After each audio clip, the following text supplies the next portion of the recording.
This is my foster home where a lot of my suicide attempts happen.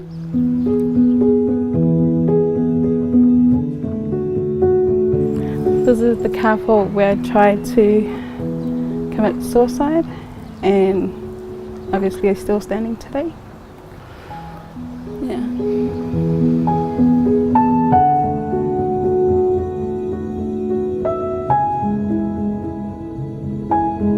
My best memory here is when we used to have war games with our neighbourhood kids, and we will always win because we had the grapefruits, while on the other side there's the feijoas. But it was a lot of fun.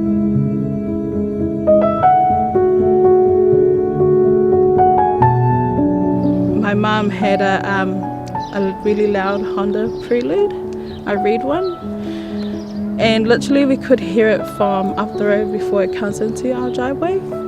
And that day I didn't hear anything, and I guess it's because all I was thinking walking home was, today I'm going, I don't care anymore, I hate life, I don't know why I was given life, I'm just gonna go. I checked everywhere in the house, no one was at home, so I thought, yes, today is gonna succeed. But just when I was getting everything prepared, she barges in my door and she hugs me. And it's a hug I'll never forget. It was a hug to say that I'm here. And she always says, oh, you're my girl. And just constantly speaking to me, just feeding life into me. But on that day, all I wanted was just to be gone. I just didn't want anyone else to worry about me. I just didn't know it was an issue. I just thought it was normal. That sexual abuse at a young age, I thought that was normal. Being abused in your own home, physically, I thought that was normal. And that I'm the one that didn't know how to deal with it. And so that's why I just never really thought it was something that I needed to get help for. And I just didn't know how to do connection, and I didn't have major trust issues. I just didn't know how to describe what was happening inside. I miss her. But I'm just so grateful that for everything that she had taught me. I feel so grateful that I had someone to unpack my hurt and actually put a word to it. Yeah. I feel blessed.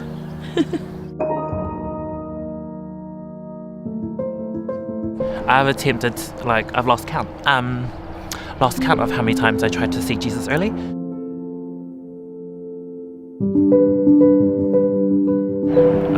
I would have been 15. Yeah, 15.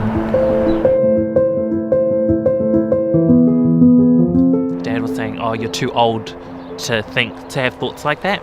I was just like, oh, okay, well that's great, because then that, to me, just confirms that I will never have this conversation with them, because they just wouldn't get it. So I was like, okay, I'm not gonna ever have a talk about depression or suicide, because to them it's silly, it's a stupid thing.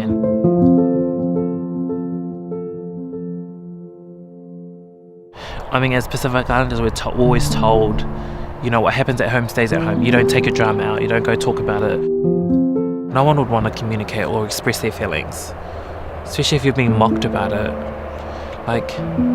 Your feelings are your own feelings, you can't help if you feel that way. But people just don't get it, and it's such a joke to them, especially the Pacific Islanders.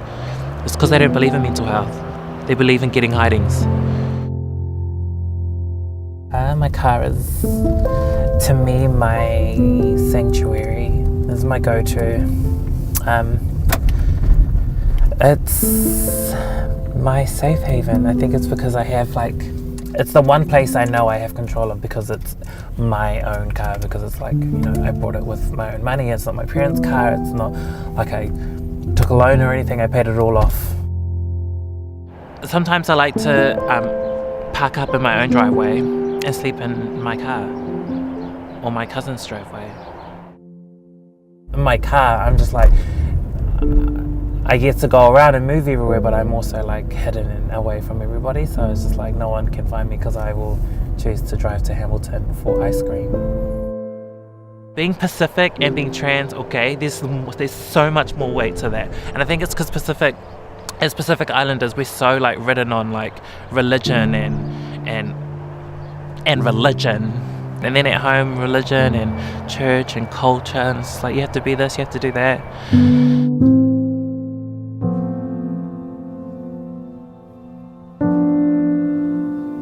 The relationship between church and mental health in the Pacific community is a very, very complicated one that requires a lot of unpacking, and there aren't consistent messages. I mean, we've all heard the stories about young people taking their lives in churches, and that's, devastating.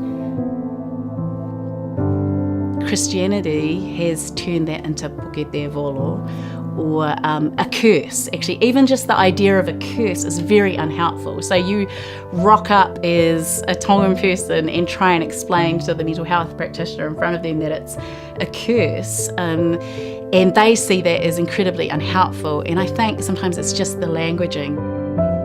I think that the challenge is for us to collectively create an environment that is worthy of our young people, that's accepting and loving, but then also to create young people that feel worthy of the world too. Those are the two kind of things. I think it just all boils down to that.